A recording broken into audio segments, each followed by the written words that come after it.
Hey, fellow traveler. Welcome to the Third Eye Awakening podcast, a show where we talk all about spiritual and psychic awakening, magic, the shift from 3D to 5D, star seeds, ascension, multiple timelines, multiple dimensions, the universe, the multiverse, the Akashic records, all the good things. I am your host, Amy Belair, and I'm so glad to have you here with me today. Okay, let's do this. Hi, everyone. Welcome to another episode of Third Eye Awakening. Thank you so much for being here. I'm really excited to share a conversation with Tara from New Zealand. She's an intuitive healer and spiritual coach, a channel and guide for spiritual light leaders who are wanting to activate their soul's holistic blueprint, heal and awaken at light speed, to live a life led by their intuition and soul fulfillment. So beautiful. I'm really excited to hear. I'm in Tara's Facebook group, and I know that she's like full of Juji magic. So I'm very, very excited for this conversation. Welcome, Tara, and thank you for being here. Thank you so much, Amy. I'm so excited to be here to co-create and share some magic with you also. So I told everybody you're from New Zealand. You told everyone you're from New Zealand, but would you give us a little bit more information, like just kind of who you are and how you came to be here through your spiritual awakening journey, and like more about the work that you do and the directions you're being pulled in now? Absolutely. So for me, I have always had this innate knowing, this ability to, I guess, be spiritually attuned to connecting with people that have passed over, or being able to feel energies around me, and really being able to tap into the unknown that not everybody around me, whether it be my family or the schooling and the environment that I grew up in, wasn't really supportive, or they weren't quite ready for the information and everything that I could bring through. And that was kind of like the world that I was birthed into, was me having these beautiful intuitive gifts and abilities to be able to connect and share and deliver beautiful, like heartwarming messages to people, really understand how the world works and how the world works as I know it today. But in a sense of being brought up in an environment that wasn't ready for me to share everything that I knew. So it made for an interesting childhood. And that really, in a nutshell, is evolved into my passion today, and how I came to be here, and is the catalyst of everything that I creating an environment for beautiful, like-minded people to be seen and be heard and feel safe and supported, and creating beautiful sacred spaces for people to really tap into their psychic and intuitive gifts in a way that it's going to be nurtured, and they're not going to be faced with this old paradigm way of being that you can't express these natural, that who you are, from a place of, hey, look, let's dull down your sparkle a little bit because you're too much, or your beliefs and your knowledge and awareness that you have, the world's not ready for it. The world's changing. We're co-creating this new earth, and being able to facilitate and hold the space for so many beautiful people to be able to embody their truth and rediscover who they are on a deep, soulful level is my passion. It's what lights me up, and it's what gets me out of bed every day. And it's so it's just such an honor to be able to do the work that I do. That's amazing. I love what you just said about how like the world is changing and we're birthing and co-creating a new earth. And I feel that so strongly too. I really felt the shift on a level that I wasn't expecting. Honestly, I wasn't consciously expecting it through the solstice portal and the conjunction portal. I felt this huge shift happen where I was like, oh, wow. Okay. Like it was already on, like it's been on for a while, but it was like, oh, we're on now. like we are shifted is what it feels like to me. And I have to ask you, do you connect with Lemurian energy at all? Absolutely. It's probably one of the first energies, probably early last year when I was kind of working out my like star lineage and where I had been in past lives. And the Lemurian energy was like the first energy that I felt called to go and explore, which is just so delicious. Yeah, I feel it so strongly through you just as you're talking right now. It just feels so very, very clear, the Lemurian energy. And I'm interested, what else did you discover from your star lineage?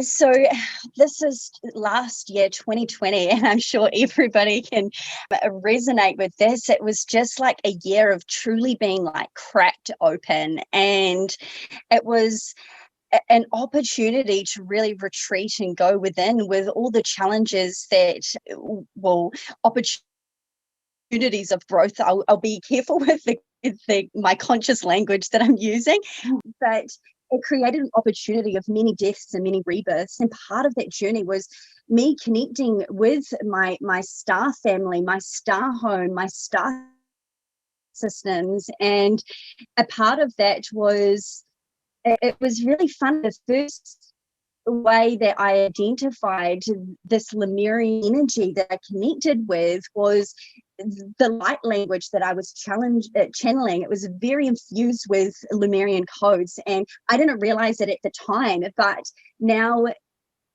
in observation and also working with other beautiful sacred people, that listening to the codes and when they're saying, oh, hey, look, I'm channeling Lemurian energies, and I'm like, that sounds exactly the same as my light language. It's like I finally started connecting all these dots, and it was like I need to learn about everything I possibly can about Lemurian. And it's very interesting also how that connects with like the energy and where I'm located physically in New Zealand as well, and like the ley lines and the portals that have here replicate very similar vibes and very similar energies in the North Island. So it was like there's some more dots that I was able to connect, and there's a divine reason why I am residing in this place, working with the crystalline grid, working with the Lemurian energies.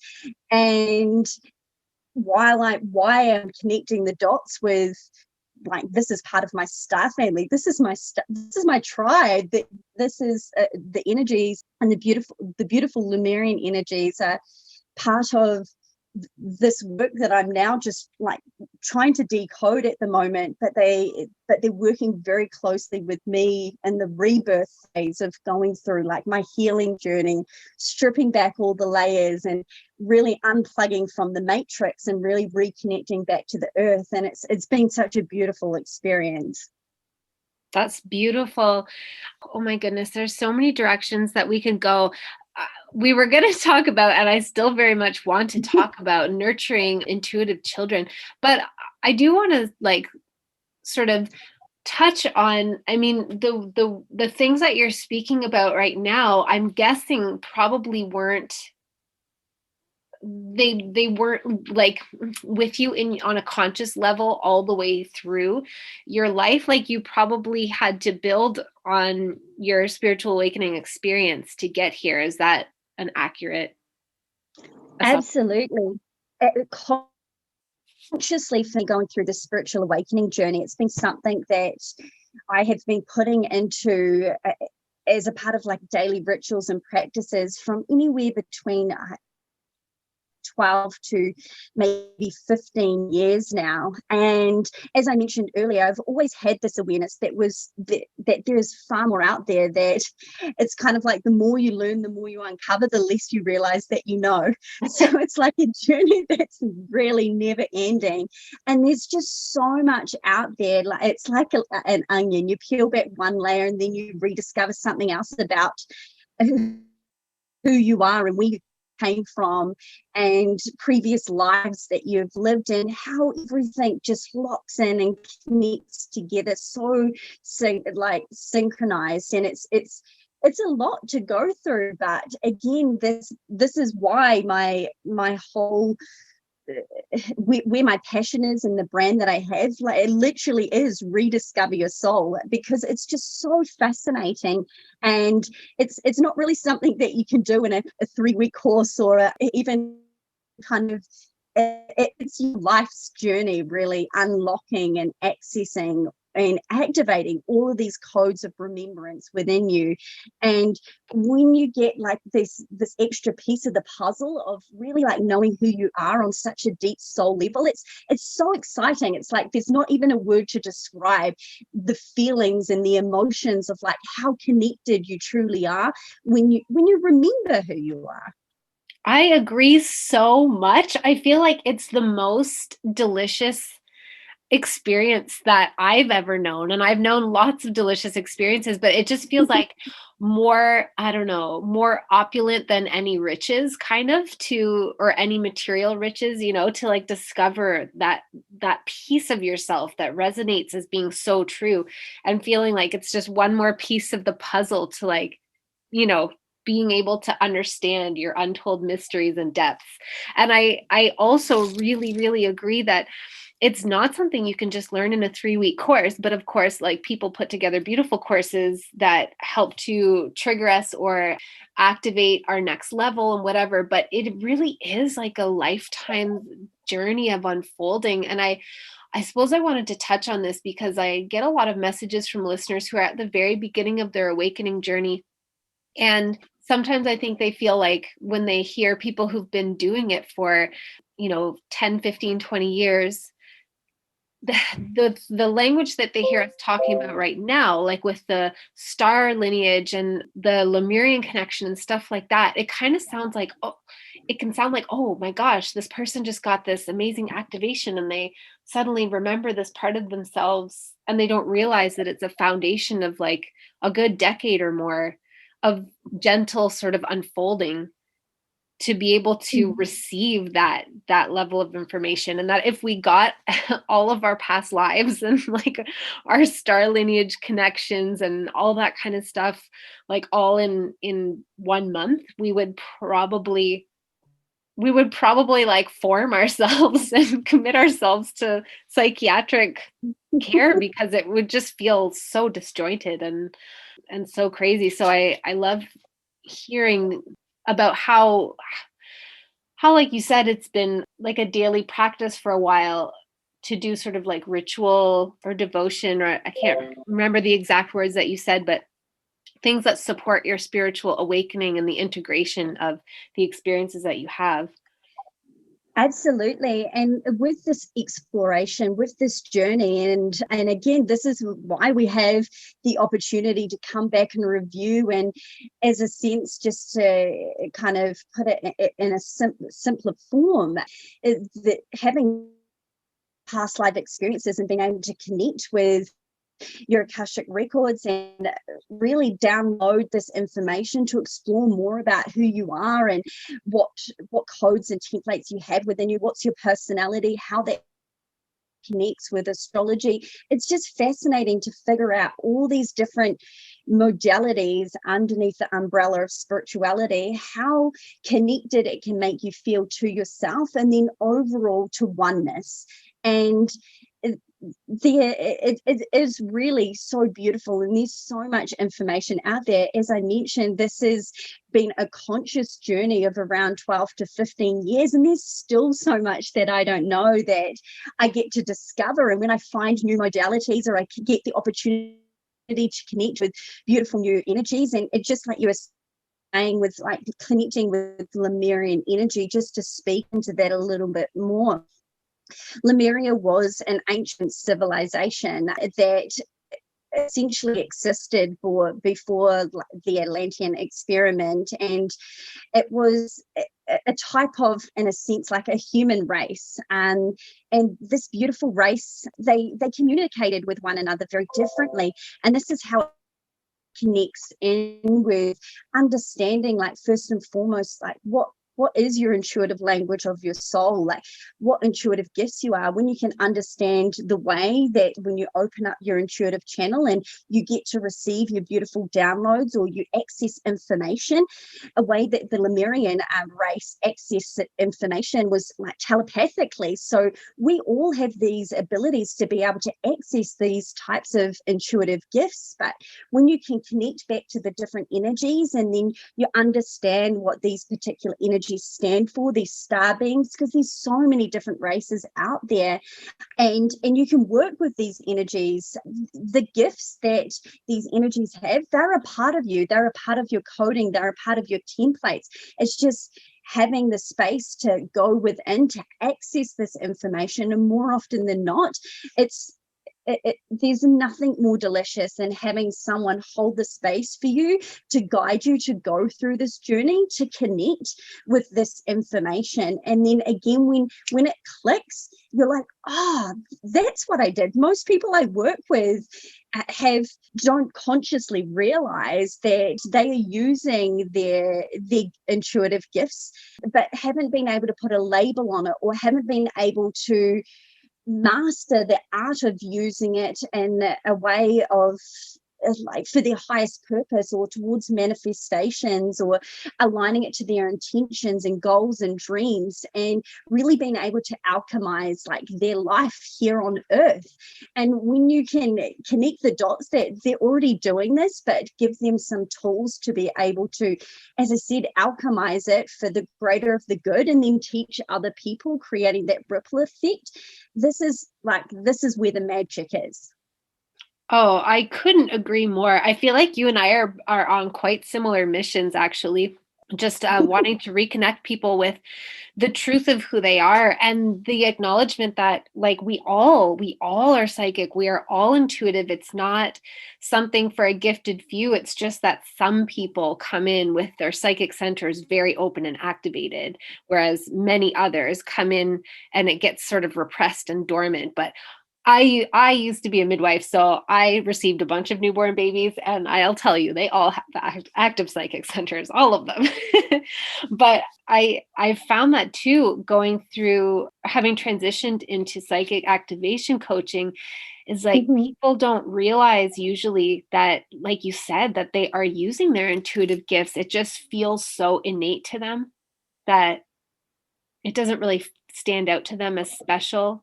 And so they're kind of doing it semi-consciously. And it really is just about like acknowledging and witnessing their power and their abilities, and helping to give them tools to enhance their unique expression and use it to their benefit and the benefit of the collective. And thank you for explaining Lemuria too, because sometimes I forget that not everybody knows what the fuck Lemuria is. So thanks for giving some context about that. No worries. Can you speak a little bit to what you understand of what happened to the Lemurian people and the Lemurian race? So for me, I kind of see the journey and the way that how am I going to explain this?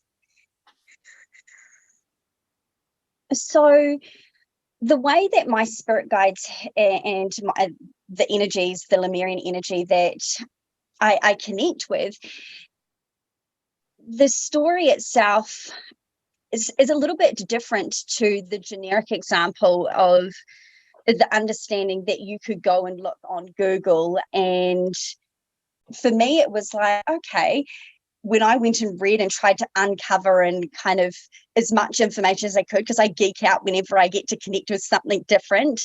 And then when I tuned in to see, well, what was my experience and why do I connect with this particular energy, and why is it important for me to uncover this part of myself?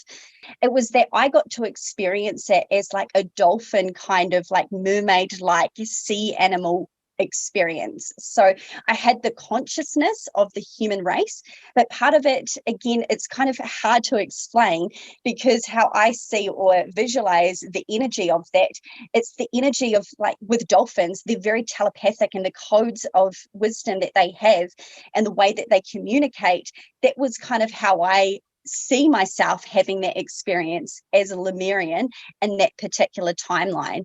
So it's quite different to how Lemurians as a human race were actually portrayed. Hmm. Well, I love that though, because I feel like anybody really can go and Google it, but sometimes I I suppose sometimes I have my own sort of like feelings of dubiousness around the sort of mainstream depiction of any of those things, just because I don't know, because we have no way of verifying it. So the most truth to me is what feels like truth to people, like, you know, everybody's unique interpretation. So yeah, I really welcome hearing about your unique interpretation of what happened with the Lemurian beings. And how I interpret it is the dolphins, it was like there was no segregation with communication between, and again, well, there's not, it's a human construct of being able to connect and communicate with any forms of living energies, whether it be like the plant family or the animal kingdom, or humans itself. But how I see it is that, as I interpret my experience as a dolphin, I still communicated with humans during the Lemurian times. But I just got to experience it in a different sort of body, as a different type of energy, but working and communicating.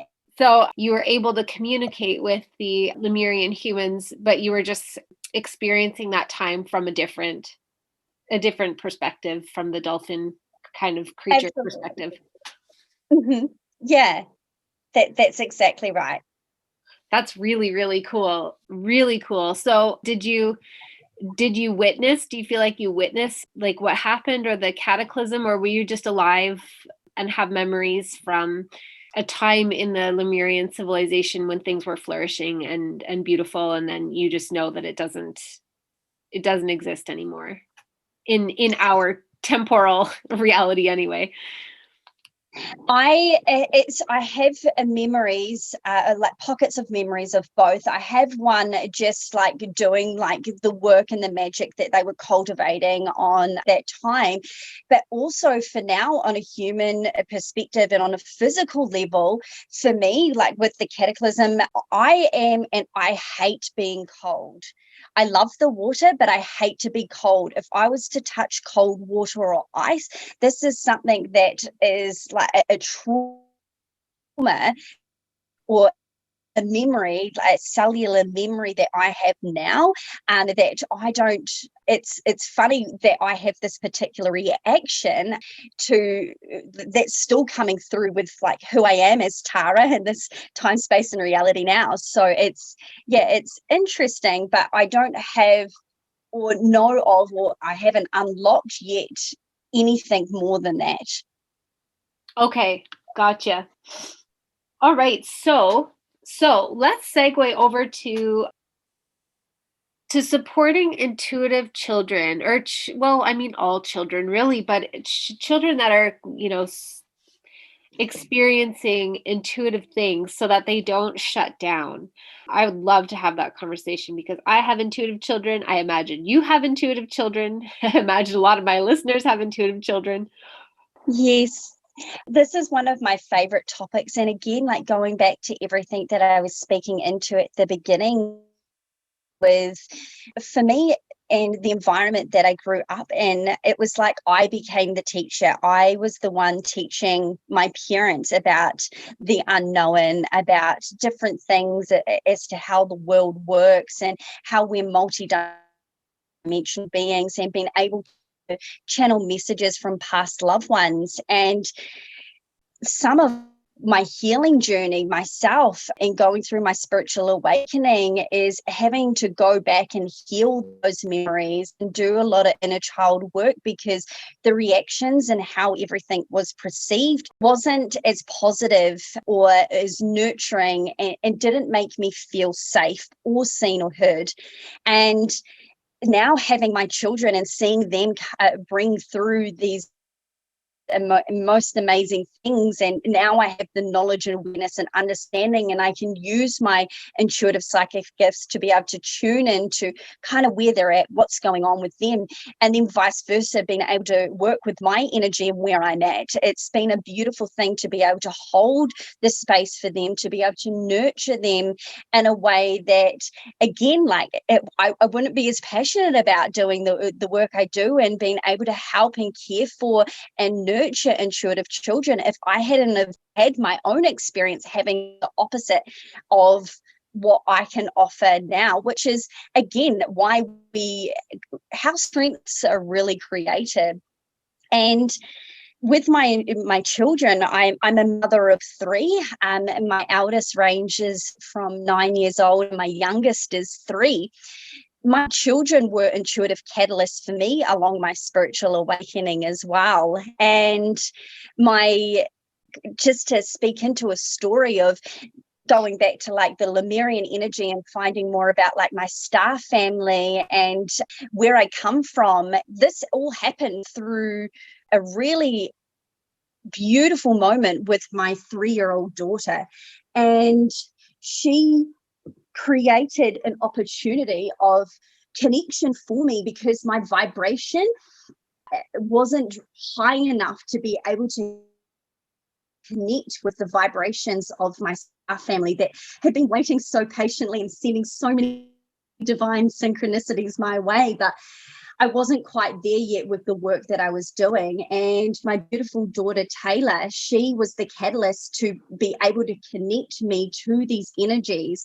And the way that she did it was an opportunity of me really embedding everything that I've learned along my journey and putting it into practice in a moment of either tapping into the fear that she was feeling, because she didn't really know what was happening. A 3-year-old can only communicate to a certain level. But what she did for me was, through a co-creation of working together, was able to raise my vibration enough to connect with, it was actually the Arcturians that were coming through first and foremost, through her, by her pointing out, because she could physically see them coming to visit in a house. And she referred to them as the colors. And she said, it started off, we had to move throughout the house to connect with the energies, but it started off in her bedroom, where she woke up at 12 o'clock at night, just pointing to the ceiling, going, the colors, the colors. And I'm like, I can't feel anything. And here I am, being someone that holds a space and teaches other people to connect with their intuition, to be able to tune into energies. And I felt nothing. I was like, okay, this is obviously very real for her. I'm not going to dismiss this, but I'm going to try and put you to bed. Obviously, it's 12 o'clock at night. And she just didn't let up. She kept pointing, she kept yelling. She was actually quite afraid in that moment, but I think it was afraid as in, this is unfamiliar, this is new, this is not really something that happens every day in my life. But obviously, seeing the fear in her, it triggered me to be like, well, this is kind of outside my comfort zone. I don't feel comfortable with me. I can't tune into these energies. What's going on? How can I support her? And then it was like, bam, let's go, let's get to work. Let's put everything that you put into practice and everything that you teach into action now. And it's like, am I going to create this experience as a negative experience, or am I going to create this experience as a positive experience? So I worked on grounding myself, connecting our energies. I was doing a kata care, which is, again, just setting the intention of trying to communicate with these beautiful energies, these colors, as my daughter was referring to them as, to say, hey, look, we're open, but your energy is intense, and you're actually upsetting my daughter. So I appreciate that you've come in to pass a message on, but I would really like you to leave. Thank you. I acknowledge that you are here. And they didn't go. And it wasn't until my daughter said that they were touching us, and that solidified the connection to them. And it was like, then I had all these beautiful downloads, and I knew how I could communicate with them, and they were telling me the work that I needed to do in order to raise my vibration for me to create a relationship with them like I do with other members of my spiritual team, to then continue to work on what then became a whole course that I teach around rediscovering your ancient lineage and rediscovering like your star home, your star family, and how you can actually connect with them and what your star origins are. So it was such a beautiful experience that my daughter created the space for a 3-year-old for me to be able to connect with these beautiful energies. That's an amazing story. And it's so fascinating because I really love the aspect where, you're somebody that has already been spiritually open, spiritually attuned, and that you remember being very sensitive as a child, and yet you couldn't feel what was there that she was sensing. And just I feel like that's just such a beautiful reminder too, like we were saying earlier in the conversation, that like no matter how long you're in this world for, no matter how long you're doing this and on an awakening journey, there's always more. There's always more information to connect with. There's always more of ourselves to discover. And yeah, just I want to honor you for honoring her and not dismissing what she was experiencing just because you couldn't detect it, which is really powerful, because I think that's so much of what happens to children. Like I said, Mhm. my observation is that all newborns anyway, I can't say when they close down, but all of them come in with all of their psychic centers wide open. But I think when they're trying to communicate with, older people, be they other children or adults, about what they are sensing and just having it dismissed, it like relegates it to the realm of imagination, to the realm of not real, and eventually it gets not acknowledged anymore. Do you think that's what happened with you, why you couldn't sense it and detect it? Or do you think it was just that she is even more highly attuned than you were when you came in? I think that she's way more highly attuned. It's like children, my children, all children, like they are our greatest teachers. And again, it's like a direct reflection of me trying to teach my parents, or when I went to school, like I was trying to teach the class, and the teacher then shut me down. It's like, you're 5 years old. Who are you to teach the classroom at 5 years old? And it's like, I now know when my children say things like that, and it is very real, and it is such a gift. And the codes and everything that the children are now bringing through the new star seeds, they're here to teach us. They're here to activate things within us so we can remember.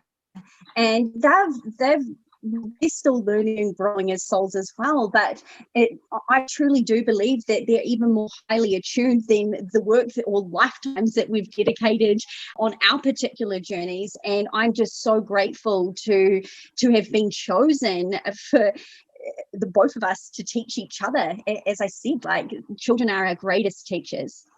Absolutely. Absolutely. Do you remember when you were little, like what kind of things you were trying to teach your parents? Yeah, I do. A lot of it, again, because there was so much trauma around it, I have suppressed a lot, and I'm working on healing that to have the full remembrance of my childhood.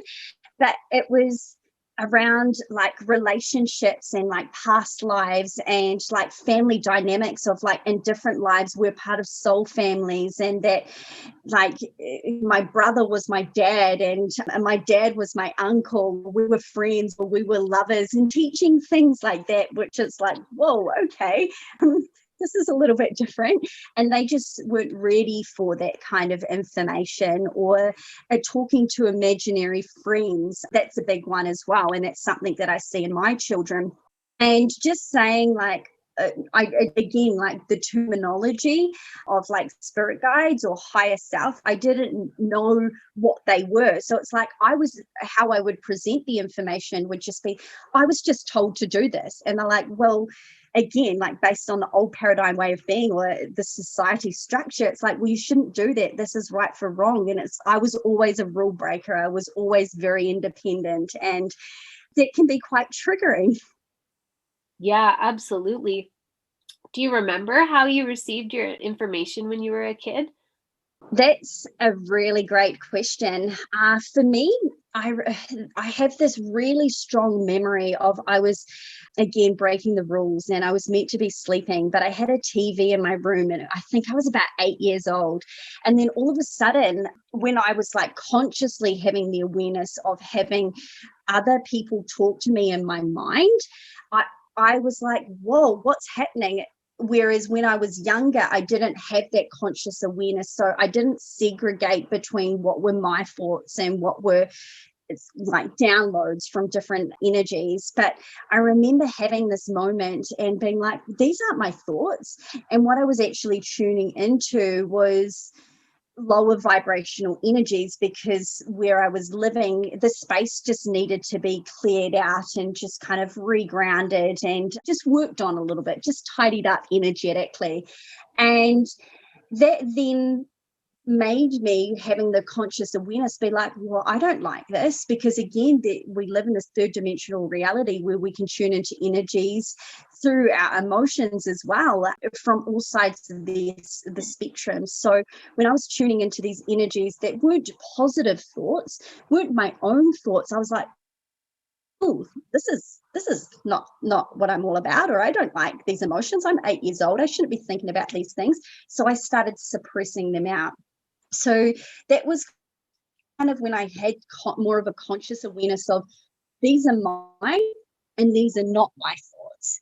The other one was and the big thing that I am now accessing more memories of, was my star family literally taking me up. I don't know if this was a physical experience or why I'm so fascinated with star races and my star home and connecting with my star family, but it was having like extraterrestrial abductions. So I would sleepwalk or go outside and I don't know what would happen. I would blank out, or I'd get brought back inside in the morning when my parents would wake up, or they'd realize that I was sleepwalking, or I would feel like I'd be taken away to go and have work done on me. And again, there's so much into this, and this is so out there and outside of the framework of, I guess, the normality of what is normal. This to me now is normal. This is my life. But this is kind of how what I remember of my childhood and being able to access, and why I'm so like intrigued about all of this now. Yeah, that's so incredible of experiencing like or having memories of whether it was physical or like kind of your light body or energy body being I'm trying to think of words that aren't triggering and scary for people, but like, taken to have work done on you. That's so cool. Do you want to talk a little bit about those sort of like lower vibrational energies that you encountered and like sort of what you like, have you had a lot of experience with lower vibrational energies and how do you talk about them with people? I get a lot of questions from people about, wanting to open up to their gifts, but being really afraid, feeling very vulnerable to lower vibrational energies. Absolutely. And again, with the lower vibrational energies, if we were to talk about it in a sense of emotions, emotions are energy in motion. So what we experience in our outer reality, what we manifest in the movie and in this reality that we reside in, part of the role of what we create manifests in our outer reality is part of our thought process.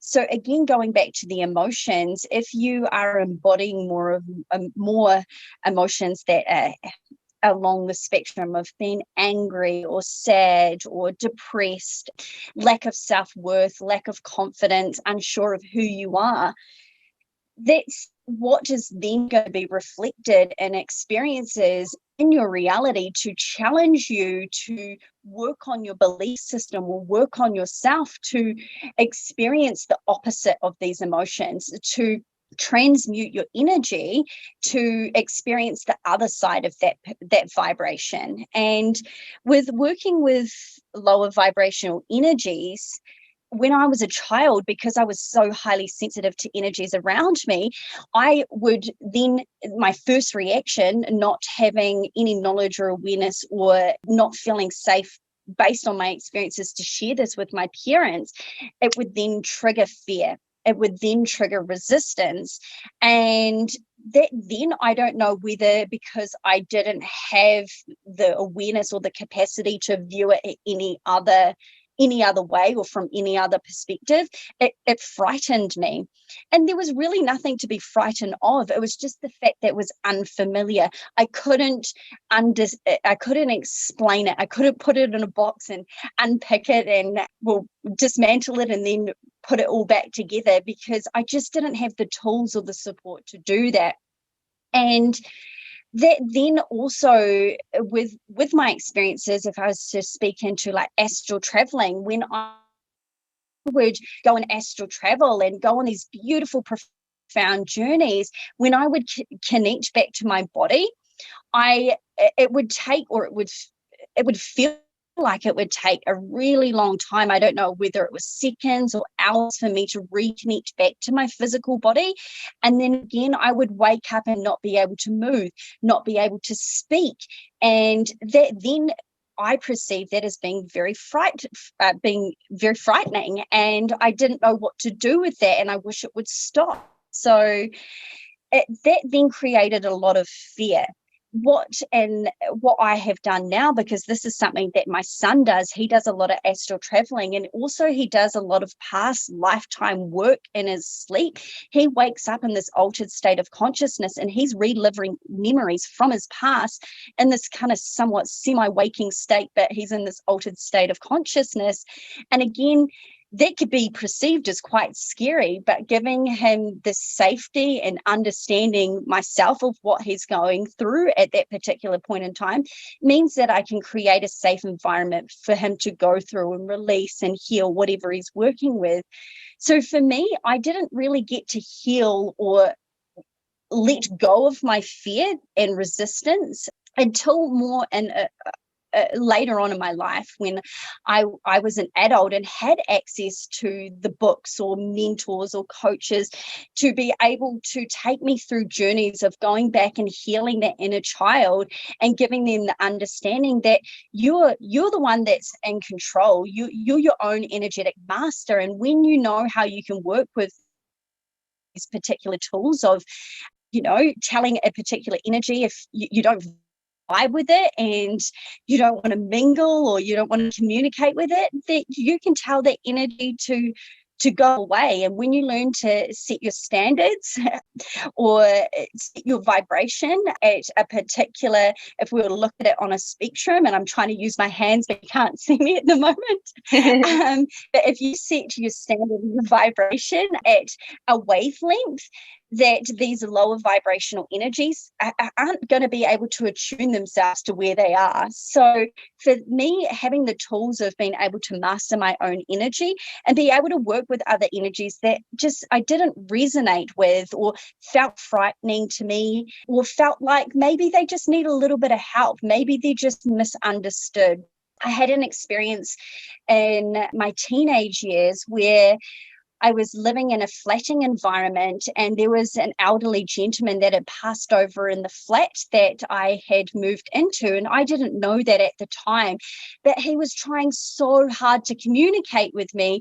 But the way that he was communicating with me was so frightening, because he was so full of anger because he passed over so suddenly that he he just needed a little bit of help to be able to adjust. But when I tuned into his energy, he felt very low vibrational because he was angry, but it wasn't that the energy was harmful or anything to worry about, but I didn't have the knowledge and awareness and capacity to be able to communicate with them consciously and work through a systematic process of being able to help him out at that particular time to understand what had gone on with him.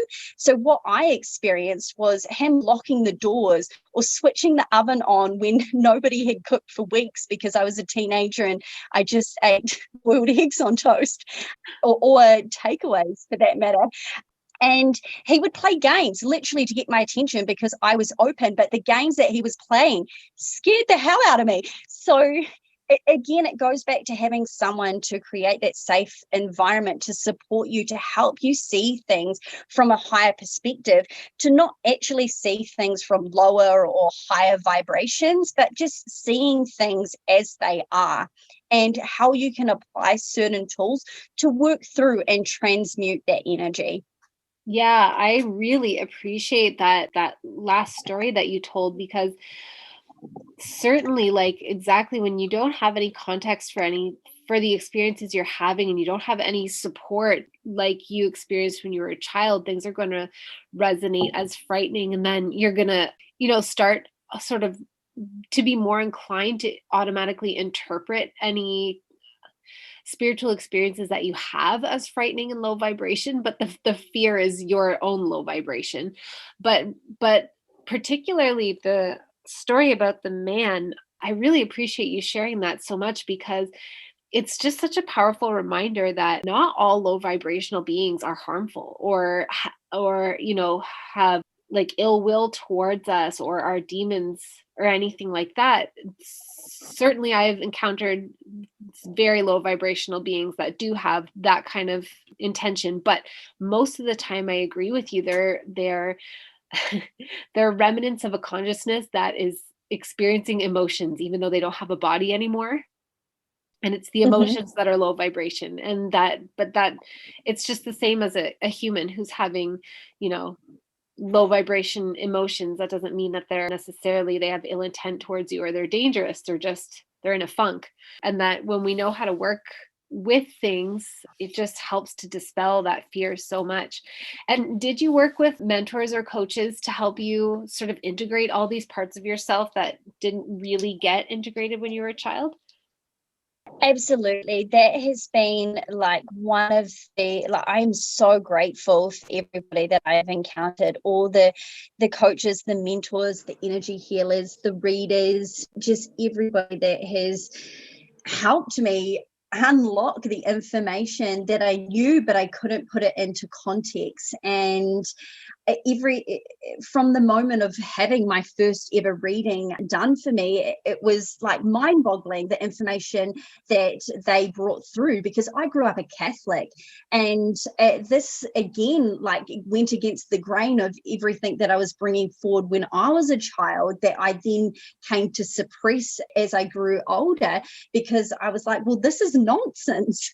But when I had my first reading and they then said, you know that you do exactly what I do. And I was like, oh, yeah, I do that. And it was like just having that confirmation from someone else to be able to say, like explain like so much of what had happened in my life, and just having someone just confirm what you think is normal or like something that everybody experiences, but you don't have labels for it. It's just like, oh, it's so powerful. Yeah, I relate to that so much. The part of like having somebody else who does readings acknowledge how intuitively open I was a big shift for me, just to be like, "Oh, yeah, I mean, I know, but like now I really know because somebody else reflected that back to me. It means I'm not crazy. Great. I can get on with my life." So Yeah. what kind of services are you offering for people right now who are listening and are like, "Oh, I really love her energy and her vibe and I just want to know more."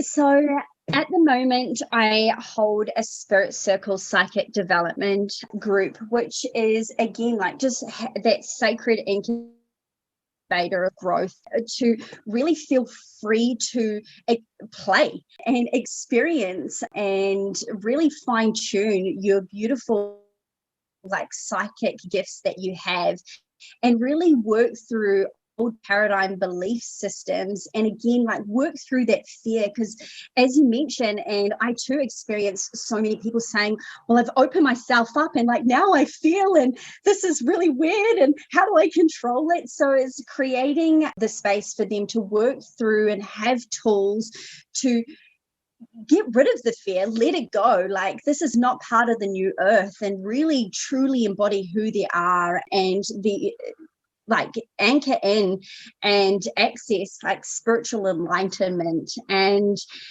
with doing that in this particular container, what I find is the beautiful women that I've worked with, once they unlock and access and really know what they're working with, they become their own masters and they're walking away being readers and healers and then applying all their knowledge that they've accessed and other programs that I have, as I mentioned, around the star lineage and rediscovering your ancient lineage and understanding what your star home is and what energies that you connect with and that are a part of your coding. Have an online self-led course to work through so many different modalities of like magic, of whether it is working on understanding how to astral travel or work with your dreams in a way of working with your higher self and working with your intuition. Like there's just so much in that online course as well, and amongst many other things that I offer to support people along this spiritual awakening journey. That's amazing. I'm so interested in your star lineage one. I'm definitely gonna have to check that out myself. And I'll include your your Facebook, your Instagram, and your website, all the things that you shared with me. I'll include it in the show notes. So listeners, if you're interested and you want to, follow Tara on social media or check out her website, it's right there in the show notes for you.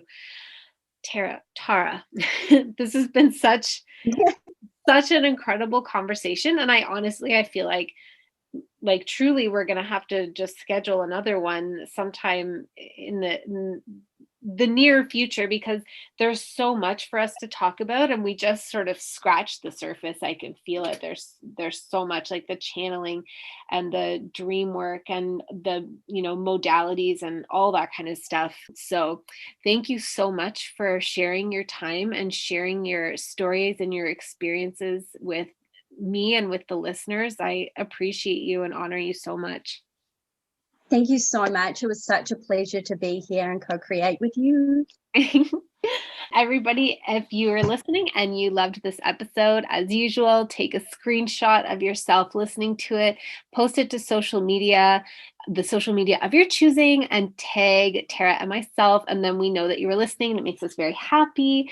And thank you so much for your time and attention, dear, beautiful listening souls, because I know that there are many podcasts out there. So your attention is deeply appreciated. And I hope you have a wonderful day and night wherever you are. Lots of love to all of you out there in podcast land. Thank you so much for being here with me on this episode. I appreciate you more than my words could ever say. Please remember to rate, review, subscribe, and share, and I will catch you on the next episode.